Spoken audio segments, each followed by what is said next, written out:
Emocje gonią emocje, jesteśmy jak na olimpiadzie, gdy nie wiadomo, który kanał telewizyjny włączyć, które rozgrywki są ciekawsze. Tu mamy kanał tylko jeden, a w naszym kanale jest Paweł Turowski, ekspert do spraw bezpieczeństwa, jego prezentacja o regulacjach dotyczących technologii SMR.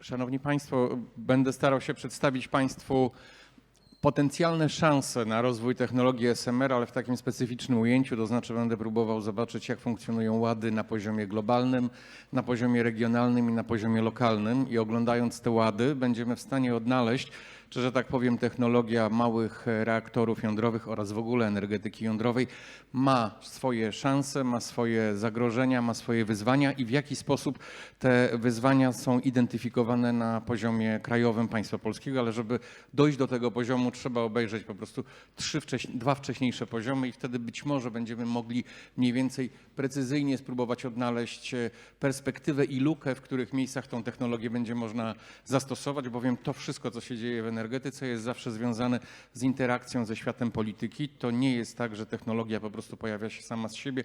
Ona potrzebuje całego systemu wsparcia, zielonych świateł, przyzwoleń i one są realizowane przede wszystkim na poziomie politycznym. Między innymi dlatego, że ten poziom polityczny po prostu wspomaga finansowo, a dziś jesteśmy w sytuacji takiej, że każda z technologii energetycznych nie jest w stanie właściwie funkcjonować w oparciu, że tak powiem, o Excel i o rachunek przychodów i wychodzących pieniędzy z uwagi na fakt, że po prostu koszty energii są niższe niż, że tak powiem, koszt zainstalowania systemów energetycznych, w związku z czym one wymagają całego systemu skomplikowanych subsydiowań.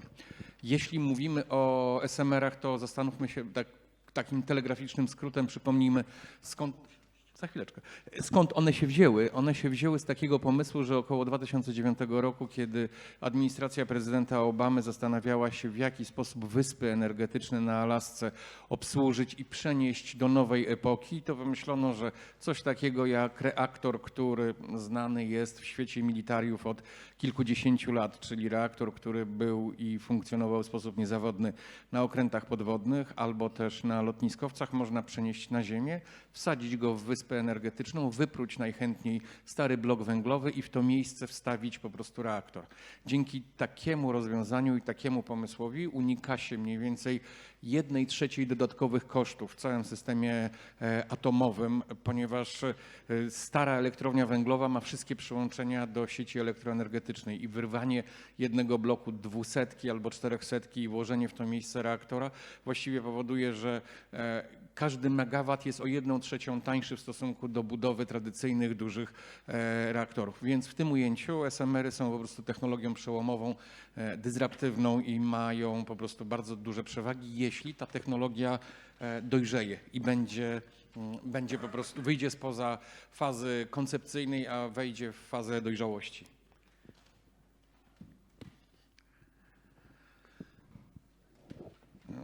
Taka teza badawcza, którą chciałbym zweryfikować, to znaczy zobaczyć, jak łady geoekonomiczne oraz wynikające z nich polityki przemysłowe realizowane na poziomie globalnym, czyli no jakby z takim triggerem Stanów Zjednoczonych regionalnym, czyli Unią Europejską i lokalnym, będą miały bezpośredni wpływ na szansę rozwoju technologii SMR.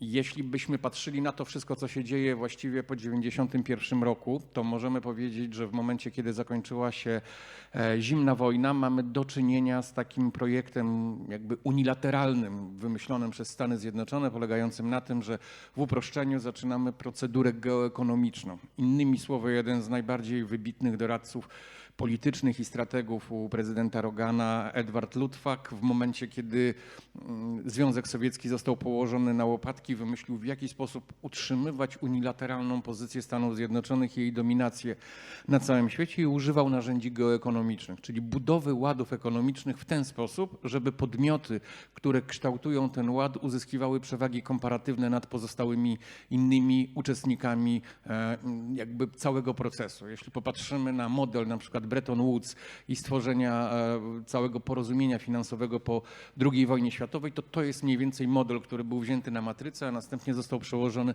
na kolejne łady ekonomiczne po 1991 roku. W związku z czym, tak jak to definicyjnie jest formułowane, geoekonomia łączy geopolitykę i ekonomią, jest długofalową polityką mającą osiągać cele geostrategiczne z wykorzystaniem instrumentów ekonomicznych. Nadrzędnym celem geoekonomii jest władza relacyjna i strukturalna w relacjach międzynarodowych. Jest ona osiągana poprzez politykę wzrostu, akumulację kapitałów, realizowaną zarówno na arenie wewnętrznej, jak i prowadzoną wobec partnerów za granicą. Ważną cechą geoekonomii europejskiej jest to, że jej głównymi aktorami są państwa narodowe, które wzajemnie rywalizują lub kooperują. No i oczywiście ci, którzy są najsilniejsi, są w stanie kreować i kształtować łady, które wytwarzają dla nich swego rodzaju nartę, takie smarowanie po prostu na wyskoku z dużej krokwi. Tak jak Państwu mówiłem, cała ta mechanika została wymyślona przez Edwarda Luttwaka, a stosowanie reguł wymusza system norm, kar lub sankcji wobec innych państw. W związku z czym, jeśli popatrzymy sobie na to, w jakim miejscu państwo polskie funkcjonuje, to w naturalny sposób będą oddziaływały na nie dwie jakby takie struktury geoekonomiczne. Jedna generowana przez najsilniejsze unilateralne państwo na świecie, jakim są Stany Zjednoczone, i druga, że tak powiem, struktura, która jest moderowana przez tą pierwszą, czyli przez Stany Zjednoczone. To, co jest tworzone w Unii Europejskiej. W Unii Europejskiej znacząca część rzeczy związana z sektorem energetycznym jest tworzona jakby, znaczy jeśli popatrzymy na to, co się dzieje w Republice Federalnej Niemiec, to następnie zobaczymy, że wszystkie modele, które były w Republice Federalnej Niemiec, są uwspólnotawiane, czyli po prostu zyskują jakby taką zdolność rozprzestrzeniania się poprzez narzędzia i instrumenty, które są dostępne w rękach Komisji Europejskiej. Warto zastanowić się i zobaczyć, jak wygląda, gdzie tkwi źródło potęgi w XXI wieku. No i taki bardzo interesujący dokument powstał w listopadzie ubiegłego roku, gdzie jedna z agent ONZ-u zastanawiała się i próbowała jakby, no, używała takiego szerszego pojęcia polityk przemysłowych i próbowała znaleźć, że tak powiem, kluczowe narzędzia i instrumenty będące takimi triggerami wzrostu w XXI wieku. Więc odnalazła pierwszy jako energię i zieloną transformację, drugi to jako AI, czyli sztuczną inteligencję i ucyfrowienie całych systemów produkcji, rekonfigurację globalnych łańcuchów wartości i zmiany demograficzne na świecie. Jeśli patrzymy na te potęgi Stany Zjednoczone, Europa, Polska, to możemy zobaczyć, kto mniej więcej obsługuje poszczególne elementy, gdzie mamy zidentyfikowanych interesariuszy. Jeśli popatrzymy na energię i zieloną transformację, to bez wątpienia będziemy mieli tam Niemcy, instytucjonalnie Unię Europejską, oczywiście Chiny i Stany Zjednoczone. To są główni liderzy produkcji technologii odnawialnych źródeł energii i całego przemysłu zielonego. AI oraz ucyfrowienie produkcji, no to Stany Zjednoczone są numer jeden, długo nic i gdzieś dalej w jakichś miejscach słabiutko Chiny, a Europa, no to tam nawet nie ma podglebia, nawet ziarno nie zostało rzucone w ziemię. Rekonfiguracja globalnych łańcuchów wartości, w to grają wszyscy. Stany Zjednoczone, Niemcy, Francja, Włochy, Wielka Brytania. Każdy, kto, że tak powiem, umie korzystać i w ogóle rozeznawać zagadnienia otwartej gospodarki, stara się z tych narzędzi korzystać. I zmiany demograficzne na świecie na poziomie globalnym Stanów Zjednoczonych były identyfikowane w sposób następujący, że to nie jest problem, ponieważ lewicowi demokraci uważali, że AI, sztuczna inteligencja i cała robotyka i przyspieszenie w tej technologii będzie kompensowało, że tak powiem, deficyty demograficzne. Jeśli popatrzymy, tu gdzieś mi tytuł zniknął, jak wygląda, bo to jest bardzo ciekawy model, jak wyglądają najważniejsze koncerny na świecie. Jeśli zobaczymy w pozycji od 1 do 10, najważniejsze i największe kapitalizacje firm, to są firmy amerykańskie. Właściwie dwie firmy na pozycji 6 to jest Saudi Aramco i na pozycji 9 to jest producent półprzewodników z Tajwanu. To są dwie firmy, które są w stanie, że tak powiem, osiągać ten poziom, co firmy amerykańskie.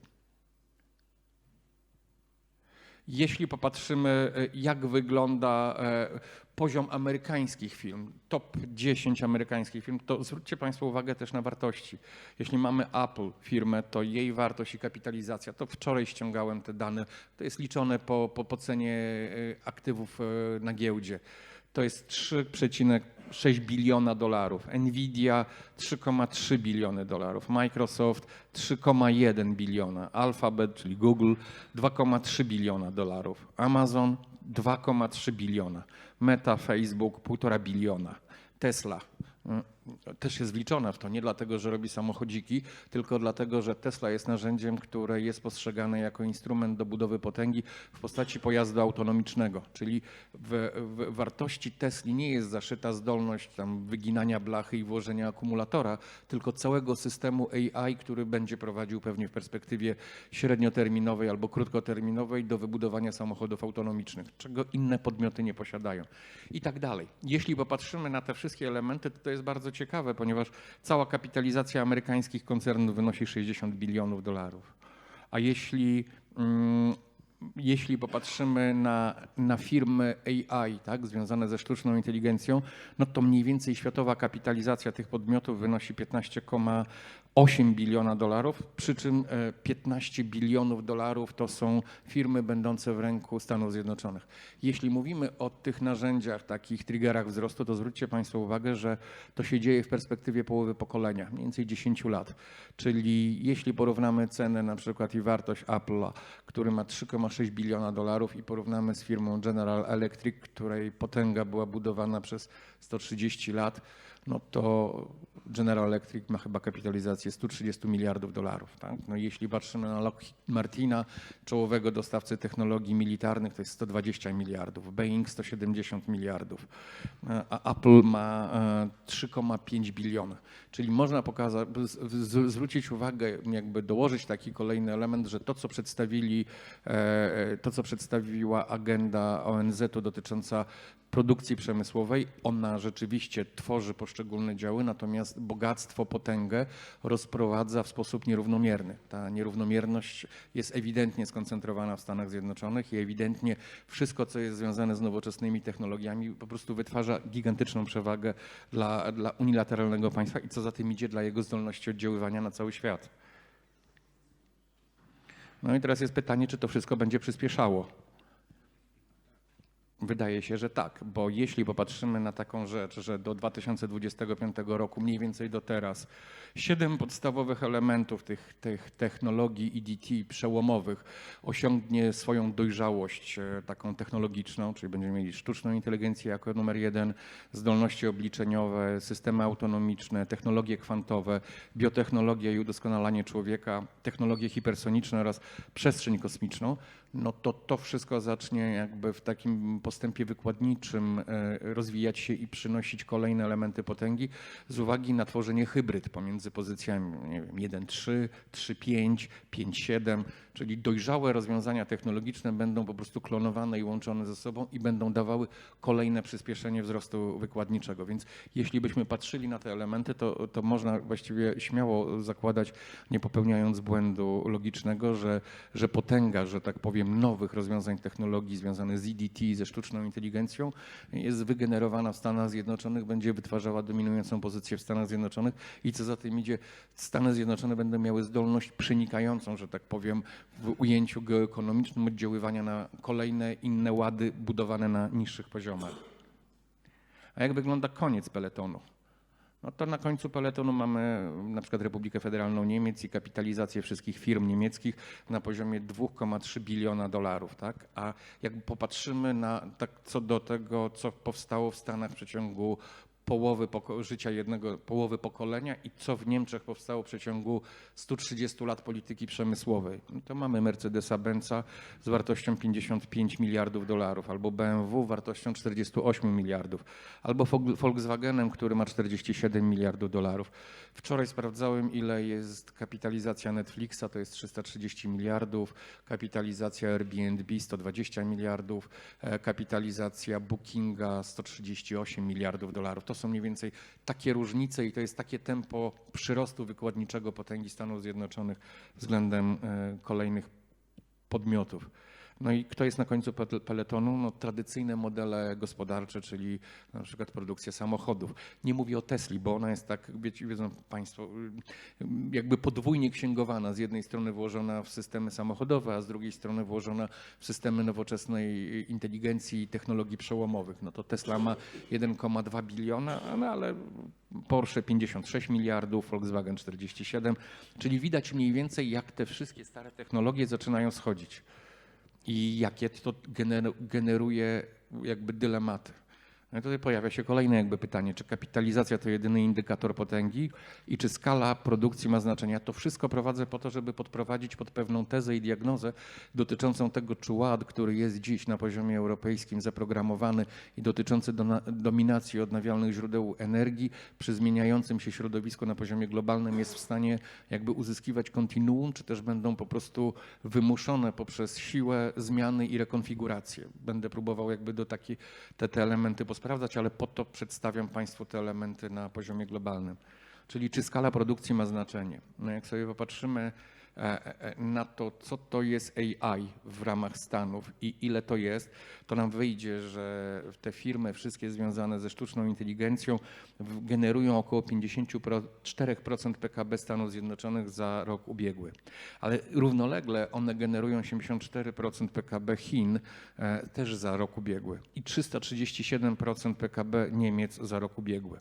Jak popatrzymy właśnie na te nominacje związane z PKB, no to widzimy Stany Zjednoczone 28,7 miliarda, Chiny 18,53, Republika Federalna Niemiec 4,59, 3,13 Francja, Włochy 2,33. No i to są właśnie takie dylematy, które próbują obsługiwać też jakby politycy ekonomiczni w Europie, tworząc łady geoekonomiczne i wymyślając, w jaki sposób mierzyć się z tym poziomem, który jakby z tym wyścigiem, który Stany Zjednoczone narzuciły. No między innymi ten raport Mario Draghiego dotyczył takiej próby odpowiedzi na dylemat, jak to jest, że w 2010 roku połączone PKB Stanów Zjednoczonych i państw europejskich było 1:1, 13:13, a dzisiaj jest tak, że dojeżdżamy do 28 w Stanach i mamy 13 w Europie. Wydaje mi się, to jest taka moja jakby hipoteza badawcza, że model rozwojowy przyjęty w raporcie Mario Draghiego jest nieodpowiedni, bo po prostu nie odnosi się do głównych dynamik, które są w unilateralnym mocarstwie światowym, czyli w Stanach Zjednoczonych i narzędzia, które są zaproponowane, najprawdopodobniej nie będą prowadziły do poprawnych rozwiązań. A jak to wygląda właśnie według tego raportu październikowego, tej agendy ONZ-u? On wygląda w sposób bardzo niepokojący, a mianowicie w 2030 roku projekcja wskazuje, że cała produkcja przemysłowa Stanów Zjednoczonych cała produkcja światowa będzie w 45% obsługiwana przez Chiny. A z jakiego poziomu startowaliśmy? No w momencie przyjęcia Chin do WTO z 6% udziału, tak? Czyli Chiny potrzebowały, czy będą potrzebowały 30 lat, półtora pokolenia, aby stać się dominującym producentem elementów związanych z przemysłem na świecie. No i mamy taki dylemat z perspektywy unilateralnego państwa, jakim są Stany Zjednoczone. Czy, że tak powiem, gigantyczna przewaga w sztucznej inteligencji we wszystkich elementach jest wystarczającym narzędziem do utrzymania swojej potęgi na poziomie światowym w momencie, kiedy dzisiejsze istniejące procesy w nieuchronny sposób prowadzą do dezindustrializacji. One prowadzą do dezindustrializacji w Stanach Zjednoczonych, one prowadzą do dezindustrializacji we wszystkich państwach europejskich, no bo widzą Państwo też te statystyki, tak? No jeśli mamy w 2020 roku produkcję niemiecką na poziomie 8% produkcji przemysłowej świata, a w 2030 będzie to 3%, no to ewidentnie jakby te punkty przeniesienia mają związek z jakimiś megatrendami, które w bardzo konkretny sposób uderzają w logiki formalne ekonomii. No i kluczowe dylematy i pytania, jakie się pojawiają, są następujące z perspektywy Stanów Zjednoczonych i odpowiedzi na nie będą generowały sposób oddziaływania na Unię Europejską i w pośredni sposób na Polskę. Czy sztuczna inteligencja i DT generująca przewagi komparatywne USA nad pozostałymi uczestnikami rywalizacji geoekonomicznej zapewniają dominację? Czy dotychczasowe polityki przemysłowe, czyli przenoszenie łańcuchów wartości, zielona transformacja, redukują zdolności przemysłowe Stanów Zjednoczonych? Czy Stany Zjednoczone w sytuacji wyczerpywania się, przesilenia w unilateralnym modelu świata są w stanie zapewnić sobie twarde bezpieczeństwo, dominując w sztucznej inteligencji i technologiach przełomowych oraz godząc się na dezindustrializację swojej gospodarki? Czy transformacja energetyczna przyspiesza wzrost gospodarczy Chin? I jeśli USA deklarują powrót do paliw kopalnych, wzrost konkurencyjności, to będą traktować transformację energetyczną w Unii Europejskiej obojętnie, czy może jako sojusz wartości, czy może jako wyzwanie lub zagrożenie oczywiście aplikując instrumenty stosowne do podejścia. Próbuję zwrócić uwagę, że w świecie geopolityków i strategów amerykańskich narasta takie przekonanie, że ten model cywilizacyjny, w którym Stany Zjednoczone wypchnęły produkcję przemysłową do Chin, może byłby funkcjonalny w momencie, kiedy dominacja USA pod względem militarnym i ładu wybudowanego nie będzie kontestowana i kwestionowana, ale w momencie, kiedy ona jest kontestowana i kwestionowana i ład na poziomie światowym podlega po prostu fluktuacjom albo takim twardym zagrożeniom, no to tutaj odpowiedź wydaje się być prosta. Wykonywaliśmy te czynności, ale teraz będziemy starali się pracować na modelu decouplingu, czyli rozwodu z Chinami. Jaka jest odpowiedź Unii Europejskiej?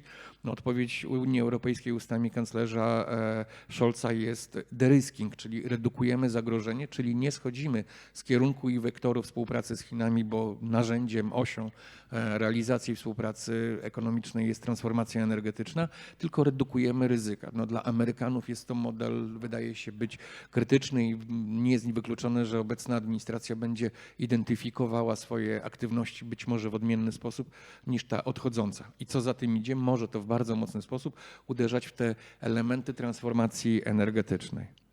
A dlaczego może to uderzać w te elementy? Tu odpowiedź jest w takim slajdzie z filmu na YouTube, w takim całym cyklu Good Times, Bad Times.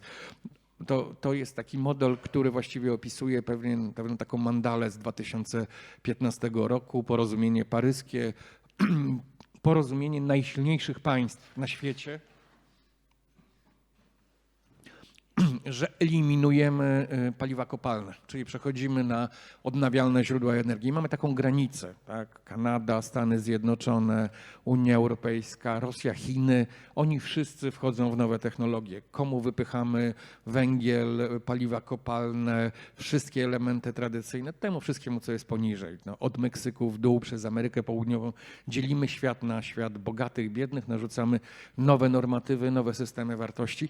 To było łatwe, bo to 2015 rok to jest taka współpraca przecież, że tak powiem, agendy europejskiej, modelu jakby promowanego przez administrację pana prezydenta Obamy.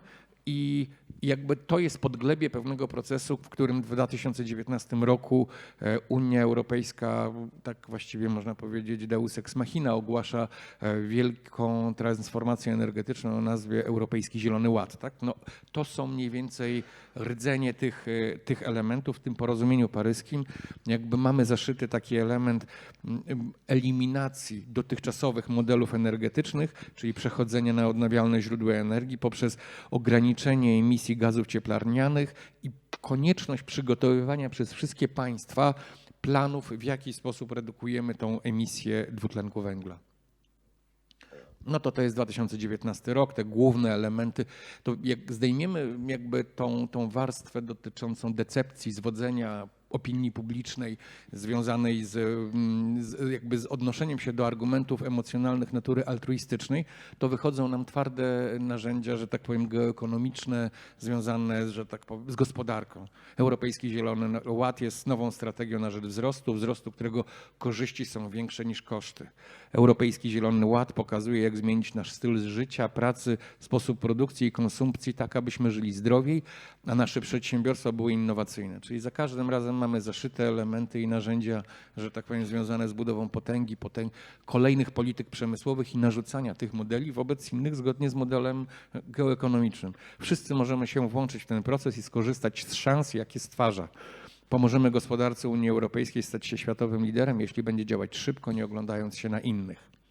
No i na podstawie tych elementów mieliśmy takie estymacje, które w dokumentach planistycznych Unii, które nazywane są komunikatami, a tak naprawdę one są swego rodzaju strategiami, mamy zaszyte informacje precyzyjne, że wartość światowych rynków energii odnawialnej wyniesie 24 biliony euro do 2050 roku, że wartość rynków efektywności energetycznej będzie wynosiła 33 biliony euro i według Unii ta zmiana stanowi szansę dla gospodarek świata. No tylko pojawia się pytanie, bo to jest model idealny, czyli wybudowaliśmy ład, kontrolujemy znaczącą część świata, mamy główne potęgi, które grają w tej samej orkiestrze, no ale teraz mamy najprawdopodobniej przesilenie. Te przesilenie można jakby definiować słowami, uważnie obserwując to, co mówił prezydent Trump w czasie kampanii i teraz, kiedy też deklarował. On deklaruje twardo, wyrzucę 10 bilionów, znaczy uważam, że 10 bilionów dolarów wkładanych w transformację energetyczną to regularne marnotrawstwo. Wywalę tą całą kasę, będę budował za te pieniądze drogi w Stanach Zjednoczonych. Chcesz jeździć elektrykiem? Twoja wola. Chcesz jeździć samochodem na ropę? Twoja wola. Ale państwo nie będzie się angażowało we wspieraniu tych technologii. Nie wiem, co będzie, jak to jest zawsze w świecie polityki, pomiędzy deklaracjami a dojściem do punktu zero. Ale na pewno można zobaczyć, że został uruchomiony jakiś proces. Jeśli na przykład polityka wodorowa w Stanach Zjednoczonych była realizowana dokumentem o nazwie Inflation Reduction Act i włożono w niego 0,8 biliona dolarów, no to pokazywało, że mamy wielkie konewki pieniędzy wlewane w to, żeby dokonywać przełomów rozwiązania technologicznego. I raport Maria Draghiego wychodził z takiego samego założenia, że my w Unii Europejskiej, jakby on myślał przede wszystkim o najsilniejszych gospodarkach, o tym wewnętrznym mainstreamie Europy, bo jego raport też nie był w żaden sposób na przykład notyfikowany, rozmawiany albo przedstawiany na roboczo, na przykład Polsce albo innym państwom. On był przedstawiany i był moderowany podczas jego przygotowywania z Republiką Federalną Niemiec, z Republiką Włoską, z Republiką Francuską. Czyli ten dokument, który stanowi wykładnię strategiczną tego, w którym kierunku będzie zmierzał liniowiec o nazwie Unia Europejska, został jakby zdefiniowany z grupą 3 pierwszych oficerów na pokładzie, a kolejni byli nieuwzględniani. W związku z czym, ale to wszystko było zaprojektowane właśnie w takiej filozofii. Jest pytanie, czy jeśli ład na poziomie światowym ulega zmianie, to jest do utrzymania. No, tutaj jest jeszcze taki model idealny, to Irena wyliczyła, jak będzie wyglądała mandala w roku 2050, no, że bioenergia właściwie zastąpi ropę i węgiel, że będziemy mieli właściwie wodór, energię elektryczną, metanol, amoniak, a ropa i paliwa kopalne będą prawie nieistniejące. Więc zwróćcie Państwo uwagę na te szare grafy, tam gdzie jest ta kwota, znaczy ten poziom 2020 rok, ile jest w ropie i w 2050, czyli w perspektywie życia 1,5 pokolenia, jak gigantyczny skok musiałby nastąpić. To właściwie jest gigantyczna rewolucja.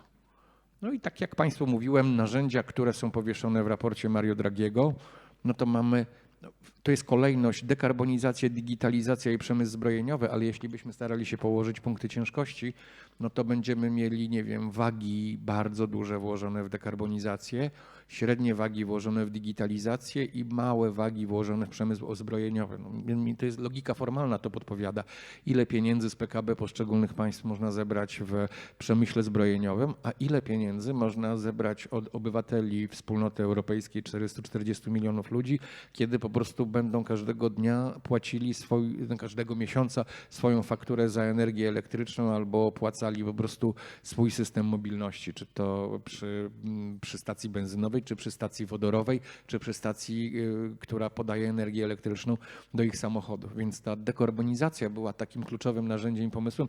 Digitalizacja no to jest taki płacz właściwie, no bo jeśli nic nie wzrastało, jeśli nawet nie wzruszyliśmy ziemi, żeby w nią sypnąć ziarno, no to jak możemy mierzyć się z gospodarką Stanów, która jest rozpędzona i która za moment będzie wchodziła w hybrydy już, że tak powiem, owoców dojrzałej technologii sztucznej inteligencji. Tak więc tu kolejne pytanie dotyczy, no bo zwróćcie Państwo uwagę, oś czasu jest też bezwzględna. Raport Mario Draghiego powstaje w pewnym otoczeniu politycznym, czyli mamy status quo ante, rządzą demokraci, kontynuację wielkich polityk transformacji energetycznej z wannami dolarów wlewanych w rozwój i w przełomowe technologie jest jedyną drogą, czyli my musimy robić podobne rzeczy, co jest odpowiedzią na to pewien poziom centralizacji Unii, wyciągnięcie pieniędzy do centrum od jednego, od wszystkich, tak żebyśmy w tym centrum mogli te pieniądze, że tak powiem, dystrybuować wobec tych uprzywilejowanych. To tak mniej więcej to nie zła wola dobra, tylko logika formalna procesów, które były modelem referencyjnym do powstawania raportu Mario Draghiego. No i jeśli popatrzymy, to chciałem tu Państwu pokazać, jak wygląda też logika czegoś, co się nazywa w Unii Europejskiej niemiecka szkoła historyczna, bo jakbym popatrzył na to, jak wyglądają typy ekonomii budowanej w Unii Europejskiej, to bym odnosił się do pewnego modelu wzrostu i rozwoju z XIX wieku, który został wybudowany w Cesarstwie Niemieckim. To się nazywało niepoprawnie, bo to nie ma związku z historią, niemiecką szkołą historyczną, ale to jest mniej więcej takie połączenie tego, co znamy, takich 5-latek Gierka, tylko lepiej najlepiej wyrychtowanych i gdzie planiści łączą tam nitkę w jednym miejscu z nitką w drugą i jeśli ona przejdzie gdzieś z boku, to biją po łapach. A to jak Państwo widzą na modelu wodoru będziemy widzieli najlepiej, jak te technologie działają. Więc jak Unia Europejska planowała dojście do wodoru? Miały ją produkować tylko nowo budowane farmy wiatrowe, ale na morzu. A dlaczego na morzu? Ano dlatego, że jeśli w Unii Europejskiej mamy jakby konieczność tego zrównoważonego rozwoju i Niemcy nie chcą przełomów wewnętrznych w państwie i jakby zrewoltowanej ludności, która po prostu mogłaby odsunąć dotychczasowych uczestników władzy od udziału w niej. Momencik. W związku z czym, skoro mamy bardzo dobrze rozwinięty przemysł stoczniowy, elektrotechniczny, mechaniczny, stalowy i hutniczy, no to rewelacyjnym rozwiązaniem jest wypchnięcie niepotrzebnie drogo budowanych, prymitywnych albo prostych jednostek morskich i w to miejsce budowanie całego systemu morskich farm wiatrowych, czyli te ciągi technologiczne, które do tej pory były wybudowane po to, żeby obsługiwać przemysł stoczniowy, będziemy mogli zaadaptować do kolejnego rozwiązania. No i w związku z tym pochodną takiej logiki mamy jakby założenie dotyczące wodoru, że tylko farmy morskie wiatrowe, brak zgody na energię z atomu, brak zgody na energię z PV, brak zgody na energię z lądowych farm wiatrowych. Jaki jest efekt tego typu polityki? No na końcu wysoki koszt po prostu końcowy tego wodoru odnawialnego, który oczywiście jest metkowany, tak? No cały system metkowania i normatywów jest też niezwykle istotny, bo w ten sposób możemy wyeliminować jednego producenta, a premiować kolejnego. Jak to Amerykanie budują? No robią zupełnie inaczej. Oni twierdzą, że wodór jest całkowicie niekonkurencyjny, odnawialny, w związku z czym jak go zbudować, no trzeba wlać 2 wanny dolarów. I wtedy zredukujemy koszty na wszystkich możliwych ogniwach. Elektrolizery, turbiny, transport, magazynowanie, dystrybucja. W każdym miejscu identyfikują luki na przykład, nie wiem, w elektrolizerach, które są małej mocy, mają być większej, wlewają odpowiednie pieniądze i dokonują przełomów technologicznych. Jaki jest oczekiwany efekt? 10 lat, 1 kg wodoru odnawialnego, $1, niski koszt. Jak popatrzymy na to, jak polityki Unii Europejskiej mówią o wodorze, to one właściwie mówią, że znaczy ten koszt $1 jest nieosiągalny. W perspektywie do 2050 roku ten wodór będzie kosztował i będzie dofinansowywany. No to tak mniej więcej administracja amerykańska pracuje. Ile mamy wlać pieniędzy, żeby osiągnąć określony end state w przeciągu 10 lat. Tak nie pracuje jakby Unia Europejska, w związku z czym te problemy tej struktury ona jest po prostu nieelastyczna. Te modele są dużo mniej funkcjonalne. I w związku z tym jakby pojawiają się kolejne dylematy. Czy można przeprowadzić głęboką transformację energetyczną w Unii Europejskiej bez wspólnoty interesów versus wsparcia na poziomie globalnym z USA, czyli numerem 1 polityki gospodarki światowej. Czy taki proces może być kontynuowany bez korekt, czyli proces jakby transformacji energetycznej, przy powrocie USA do paliw kopalnych i redukcji versus odcięciu funduszy na rozwój zielonej transformacji w USA? Czy odwrót USA od transformacji energetycznej wpłynie na przewagi komparatywne amerykańskiej gospodarki wobec gospodarek państw Unii Europejskiej? I czy taki proces będzie mitygował transformację Unii Europejskiej, będzie dla niej obojętny, czy może korzystny?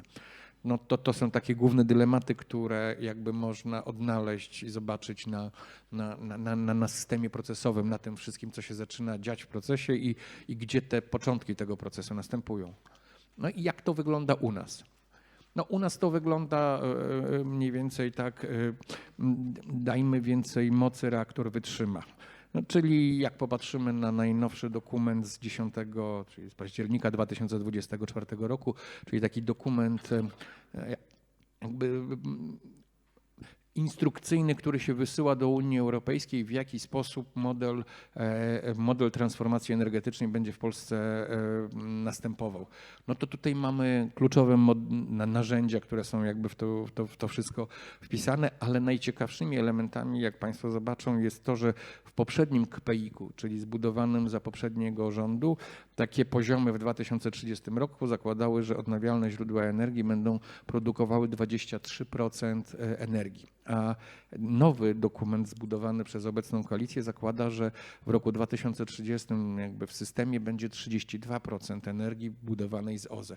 Czyli mamy na modelu jakby planistycznym przy czy polityk urządzenia, które jest wszechogarniające, przenikające wszystkie elementy świata ekonomicznego. Mamy o 50% przyrostu mocy z odnawialnych źródeł energii w 2030 roku. Ja próbuję to mierzyć i pokazywać, żeby zobaczyć, czy jest luka i miejsce na rozwój technologii SMR-ów, czy też jej nie ma. A jak będzie wyglądał rok 2040? No, stary dokument zakładał niepewne 30% produkcji energii z odnawialnych źródeł energii, a nowy dokument zakłada 60%, czyli mamy przyrost dwukrotny. No bo w tych modelach, jak kształtujemy politykę, to są kluczowe narzędzia, polityka, prawa, administracja i one po prostu jakby oddziałują na procesy technologiczne, czyli na to, co inżynierowie zaprojektują. Bez tej nadbudowy to po prostu nie pracuje, to nie spracuje. To są narzędzia, które uruchamiają albo hamują rozwój poszczególnych technologii. No jak Państwo zobaczą, jak wyglądają koszty tych technologii, no to warto sobie zwrócić uwagę, że nawet te SMR-y mamy wyliczone po 21 milionów złotych za 1 megawata. Mniej więcej nam to tak wychodzi.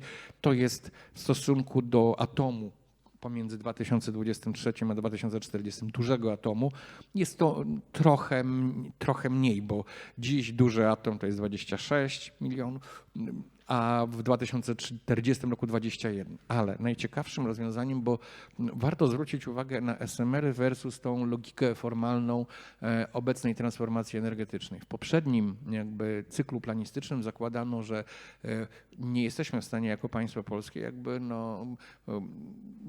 kontestować ładów na poziomie globalnym i na poziomie regionalnym, w związku z czym nie kontestując tych ładów będziemy starali się optymalizować model rozwoju energetyki tak, aby rachunek końcowy dla gospodarki był jak najniższy. W związku z czym starano się tak w uproszczeniu i telegraficznym skrócie wyrzucić węgiel, a w to miejsce włożyć atom. Co do małego atomu nie było wielu zwolenników, uważając, że po prostu technologia nie spracowała, jest rozrysowana na kartce, a nie jest jeszcze funkcjonalną, więc nie podejmowano, to skądinąd logiczne, założeń w oparciu o technologię, która nie spracowała. Ale w tym wszystkim najciekawszą rzeczą jest to, że jeśli Państwo widzą duży atom, który kosztuje 24 albo najdrożej 26, SMR kosztuje 21, a farmy wiatrowe kosztują na morzu, bo one są najmocniejsze, między 11 a 14, to warto zwrócić uwagę na jedną rzecz, na koszt, bo koszt liczy się względem tego, jaka jest najdłużej funkcjonująca technologia. Innymi słowy, jeśli duży atom pracuje dziś 60 lat, mówi się o ich wydłużeniu do 80, a Amerykanie, którzy przyjeżdżają ze swoimi dużymi, wielkoskalowymi reaktorami, mówią, że program upgrade'u w Stanach właściwie wydłuży życie dużego atomu do 100 lat, no to trzeba zadawać pytanie, czy w przeciągu tych 100 lat, ile razy trzeba będzie wypiłować farmę wiatrową na morzu i wstawić nową, tak? Czyli, że jeśli mamy, nie wiem, 60 lat, to mamy 2 razy farmę wiatrową w rachunku kosztowym. Czyli jak zliczamy koszt energii, no to nie możemy liczyć po jakby cenie, jaki jest 1 megawatt mocy zainstalowanej, tylko jaki jest czas żywotności. Czyli jeśli nie umiem odpowiedzieć, bo nie znalazłem nigdzie informacji, chyba też ich nie ma nigdzie publikowanych, ile lat będzie funkcjonował z SMR. To jest jeden z elementów ważnych w tej układance, ale zakładam, że przypuszczać należy, że nie będzie to o połowę krótsza żywotność niż dużego reaktoru wielkoskalowego. Więc te przewagi reaktorów są istotne. Dlaczego to w Unii Europejskiej nie spracowuje? Cały czas wracamy do niemieckiej szkoły historycznej. Zwróćcie Państwo uwagę, jak są zbudowane systemy regulacyjne w Unii. Transformacja energetyczna, ten na przykład Fit for 55, gotowi na 55, tak? Albo kolejny dokument dotyczący modernizacji gospodarki na skutek, że tak powiem, odcięcia się od rosyjskiego gazu, wstawiają jakby z automatu obowiązki i limity produkcji energii ze źródeł odnawialnych. Jak zaś podchodzi się do wielkoskalowej energetyki atomowej, każdy blok wymaga długiej deliberacji, zgody albo braku zgody i uzgodnień z Komisją Europejską, gdzie się patrzy, czy, że tak powiem, na przykład kontrakt dwukierunkowy albo subsydiowanie skrośne w formie kontraktu różnicowego nie naruszają zasad konkurencyjności. Tymczasem te same zasady związane z konkurencyjnością są pominięte w innych technologiach, które po prostu których stosowanie jest obligatoryjne. To pokazuje po prostu tak dość jakby dlaczego na koniec dnia koszt energii w państwach Unii Europejskiej jest na tyle, będzie wysoki. 3 minuty. I jeśli popatrzymy na te wszystkie statystyki, jestem już tutaj goniony, to pozwolę sobie jakby dojść do podstawowych takich wniosków, że ład energetyczny w Unii dotyczy dominacji źródeł odnawialnych. Polska powtarza właściwie te założenia. System w Europie oparty na OZE jest najprawdopodobniej bardziej kosztowny niż oparty na energetyce jądrowej. W Polsce SMR i wielkoskalowa energetyka jądrowa obecnie uzyskały pozycję uzupełniającą, czyli ona jest po to właściwie, żeby krajowy system elektroenergetyczny się nie przewrócił i nie było blackoutów. Rezygnacja z energetyki jądrowej jako podstawy systemu nastąpiła w państwie polskim i struktura systemu w Unii i w Polsce prawdopodobnie generuje droższą energię niż u konkurentów.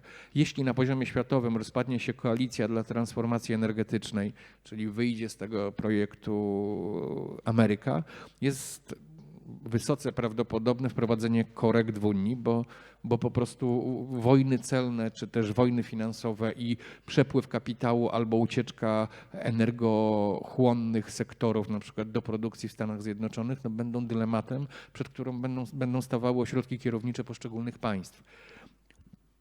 I to tworzy szansę na rozwój szersze zastosowanie SMR-ów. Obecnie ile mogą wynosić SMR-y? No w ramach KPI-ku jest podane, że 7000 MW mocy wytwórczej będzie do 2040 roku, z czego jeśli mamy 3750 w elektrowni jądrowej Choczewo i nie ma na horyzoncie jakiejkolwiek możliwości postawienia dużej elektrowni jądrowej do 2040 roku, oznacza, że gdzieś zakłada się około 3200 MW dla SMR-ów. No, SMR-y po wejściu w dojrzałość technologiczną są atrakcyjniejsze mogą być atrakcyjniejsze niż wielkoskalowa energetyka jądrowa, ponieważ dają możliwość zastępowania bloków węglowych w elektrowniach, produkują coś, co w dużych elektrowniach jest odpadem, czyli parę zgazowaną, parę wodną do procesów technologicznych albo ciepłownictwa. No to na rachunek końcowy 1 MW mocy ma też bardzo duże znaczenie.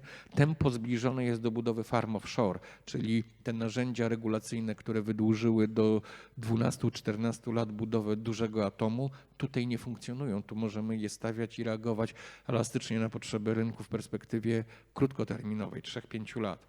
I potencjalnie duża atrakcyjność pomimo kosztów zbliżonych do wielkoskalowej energetyki jądrowej. Dziękuję Państwu za uwagę. Dziękuję bardzo. Dziękujemy bardzo za ten wyczerpujący temat, bardzo inspirujący, crossowo obejmujący tematykę. Temat miał być wąsko o małych reaktorach, a było szeroko o całym świecie.